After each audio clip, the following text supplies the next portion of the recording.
In this video, I want to talk about February 1934 was probably the worst month to ever have been in New York City.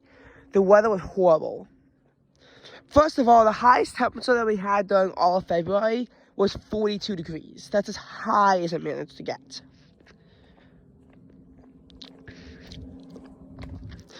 And this is even worse than February 2015. February 2015 at least saw a 43-degree day. And keep in mind how frigid that February was. There's only one February with a colder high temperature. In February 1978, temperatures maxed out at 41 degrees for the entire month. Not one single day was above average. 42 degrees, while it could be a bit below average of a high, I remember the daily temperature spread that day. It was pretty big.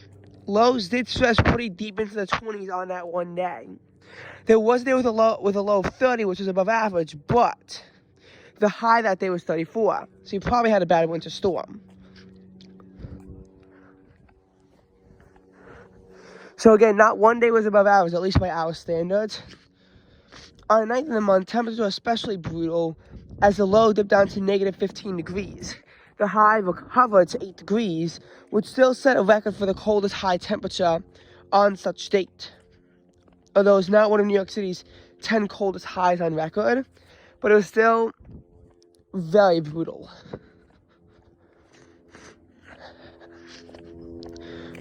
Thankfully, that was the only day that was quite that frigid, but the lack of an overall warm-up did lead to the temperatures of the month averaging at 19.9 degrees. This is New York City's only month on record where temperatures averaged below 20.